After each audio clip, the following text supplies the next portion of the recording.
సుమన్ టీవీలో మీ personal and business promotions కోసం కింది నెంబర్కి కాంటాక్ట్ చేయండి. రాష్ట్రంలోని అన్ని వర్గాల ప్రజలు బాగుండాలనే ఉద్దేశంతోనే అనేక ప్రణాళికలు సిద్ధం చేసుకొని ఈ ఎన్డీఏ కూటమి ప్రభుత్వం ముందుకు పోవడం జరుగుతూ ఉంది. మరి దాంట్లో భాగంగానే ఈ గడిచిన 100 రోజులలో ఏదైతే ఎలక్షన్లకు ముందుకు మేము ప్రామిస్ చేశామో అవన్నీ కూడా ఒకటొకటి చిన్నగా నెరవేర్చుకుంటా వెళ్ళడం జరుగుతూ ఉంది. మరి దాంట్లో భాగంగా పెన్షన్ల పెంపు కార్యక్రమం కానివ్వండి, ల్యాండ్ టైటిల్ యాక్ట్ ను రద్దు చేయడం కానివ్వండి, అలాగే మొన్న వరదలు వస్తే కూడా ముఖ్యమంత్రి గారు, ఉప ముఖ్యమంత్రి గారు, మిగతా మంత్రులు, ఎమ్మెల్యేలు అందరూ కూడా విజయవాడలో ఉన్న ప్రజలకు సహాయ సహకారాలు అందించడంలో కానీ, గత వైఎస్ఆర్ కాంగ్రెస్ పార్టీ అధికారంలో ఉన్నప్పుడు జరిగిన అవినీతి అక్రమాల మీద అనేక విషయాలు బయటికి కానివ్వండి, ఉచిత ఇసుక ఇవ్వడం కానివ్వండి, అనేక మంచి కార్యక్రమాలతో ముందుకు పోవడం జరుగుతూ ఉంది. మన నియోజకవర్గంలో కూడా అభివృద్ధి సంక్షేమ కార్యక్రమాలు మొదలుపెట్టడం జరిగింది. దాంట్లో భాగంగానే దాదాపు ఈ నియోజకవర్గానికి 20 కోట్ల రూపాయలతో గ్రామాలలో అంతర్గత సిమెంట్ రోడ్లు ఏర్పాటుకు అన్ని శాంక్షన్స్ కూడా రావడం జరిగింది. భూమి పూజలు కూడా చేసుకుంటా ఉన్నాం. పనులు తొందరలోనే అన్ని గ్రామాలలో కూడా పనులు 14వ తారీఖు నుంచి 21వ తారీఖు వరకు ఒక కార్యక్రమం తీసుకొని అన్ని గ్రామాల్లో కూడా ఈ కార్యక్రమాలన్నీ మొదలుపెట్టి చేయడం కూడా జరుగుతూ ఉంది. నెల ఇంటికి పెన్షన్ ఇచ్చే కార్యక్రమం కూడా జరుగుతూ ఉంది. ఇప్పుడు ప్రధానంగా హౌసింగ్ స్కీమ్ మీద కూడా మళ్ళీ దృష్టి పెట్టిపోతా ఉన్నాం. ఇప్పటికే అంటే గత ప్రభుత్వంలో అంటే 2014 నుంచి 19 వరకు తెలుగుదేశం పార్టీ గతంలో అధికారంలో ఉన్నప్పుడు ఏదైతే మేము హౌసింగ్ స్కీమ్ ఇచ్చి అవన్నీ నిలబడిపోయి చాలా మంది ఇల్లులు కట్టుకొని పోయిన ప్రభుత్వంలో ఒక్క బిల్లు కూడా రాకుండా ఉన్న వాళ్ళంతా కూడా ఇప్పుడు మళ్ళీ జియో ట్యాగింగ్ చేస్తా ఉన్నాం. అంటే 2014 నుంచి 19 వరకు జరిగిన హౌసింగ్ చాలా మటుకు అప్పటికే బిల్లులు చెల్లించడం జరిగింది. ఎవరైనా చివరిలో లాస్ట్ 6 months లో కట్టుకున్న వాళ్ళకి చాలా మంది బిల్లులు రాక ఇబ్బంది పడినారు. సో అవన్నీ కూడా ఇప్పుడు జియో ట్యాగింగ్ చేస్తా ఉన్నాం. వాటికి కూడా బిల్లులు ఇవ్వాలనే ఉద్దేశంతో కొత్త హౌసింగ్ స్కీమ్ కూడా ఇంకా రాలేదు. వచ్చిన తర్వాత కూడా ఆ కార్యక్రమం కూడా ఏర్పాటు చేస్తాం.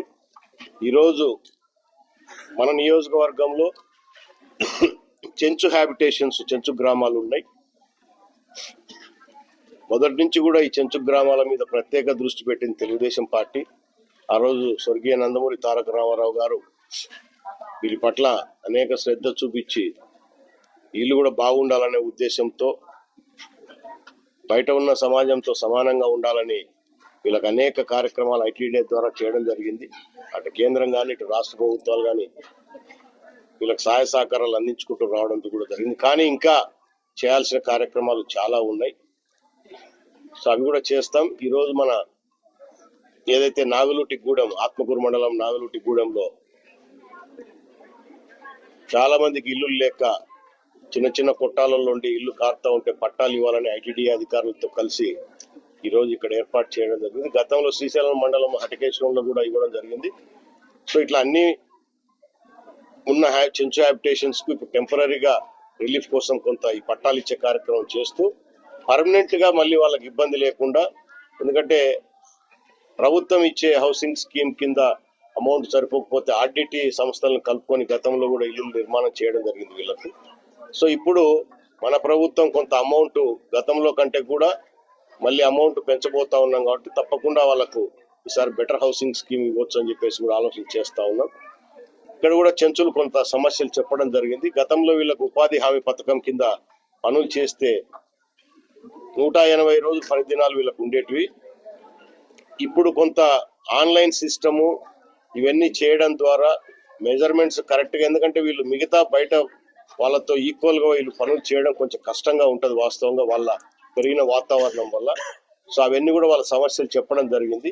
ఈ ఆన్లైన్ పేమెంట్ వల్ల వాళ్ళకు మాకు డబ్బులు వస్తున్నాయా లేదా, మా బ్యాంకులలో జమ అవుతున్నాయా లేదా, ఎందుకంటే బ్యాంకులు వీళ్ళకి కనీసం అంటే ఒక 15-16 కిలోమీటర్ల దూరంలో ఆత్మకూరు హెడ్ క్వార్టర్స్ లో ఉంటాయి కాబట్టి వీళ్ళు పోవడం చూసుకోవడం ఇవన్నీ కొన్ని ఇబ్బందికరమైన పరిస్థితులు ఉన్నాయి. మాకు గతంలో లాగానే మళ్ళీ అధికారులే వచ్చి మేము చేసిన పనులకు మాకు డబ్బులు పంపిణీ చేయాలా క్యాష్ అని చెప్పేసి అడగడం జరుగుతుంది. ఇవన్నీ కూడా మేము ఇప్పటికే సంబంధిత అధికారుల దృష్టికి కూడా తీసుకొని పోయినాం, మళ్ళీ తీసుకెళ్తాం. ఒకవేళ ఆన్లైన్ సిస్టమ్ అయితే, ఎందుకంటే ఇది కేంద్ర ప్రభుత్వం తీసుకున్న నిర్ణయం కాబట్టి సో అవి కూడా కేంద్ర ప్రభుత్వం దృష్టికి తీసుకొని పోయి వీళ్ళ కోరికలు కూడా అవన్నీ కూడా తీసుకొని పోయి సాల్వ్ చేసేదానికి ప్రయత్నం చేస్తాం ఖచ్చితంగా అని చెప్పి తెలియజేస్తూ, ఏదైనా నియోజకవర్గంలో ఉన్న అన్ని చెంచు కుటుంబాలకు మంచి చేయాలనే ఉద్దేశంతోనే ఈ ఎన్డీఏ కూటమి ప్రభుత్వం దృఢ నిశ్చయంతో ఉంది. అలాగే మిగతా అందరికి కూడా మంచి చేయాలనే గత వైఎస్ఆర్ పార్టీ కాంగ్రెస్ పార్టీ లాగా కాకుండా మాట ఇచ్చింది ఒకటి చేసింది ఒకటి, అన్ని తప్పుడు నిర్ణయాలతో ఈరోజు రాష్ట్రం అన్ని రకాలుగా వెనకబడిపోయింది. దీన్ని మళ్ళీ మనం పునరుద్ధరించి తయారు చేయాలంటే ఈరోజు మనం చూస్తాను చంద్రబాబు నాయుడు గారు ఈ వయసులో 75 సంవత్సరాల వయసులో ఆయన పడుతున్న కష్టం చూస్తే ఒకవైపు బాధ కలిగిన, కానీ ఆయన పడే తాపత్రయం చూస్తే రాష్ట్రాన్ని ముందుకు తీసుకుపోవాలనే ఉద్దేశం చూస్తూ ఉంటే అందరం కూడా సపోర్ట్ చేసి రాష్ట్రాన్ని ముందుకు తీసుకుపోవాలని మనం ప్రయత్నం చేస్తూ ఉంటే వైఎస్ఆర్ కాంగ్రెస్ పార్టీ వాళ్ళు ఇంత చీదరించినా ప్రజలు ఇంత చీకొట్టినా కూడా ఇంకా సిగ్గు రాలే వాళ్ళకు. ఇంకా విమర్శలు 3 నెలలు దాటి 4 నెలలు కూడా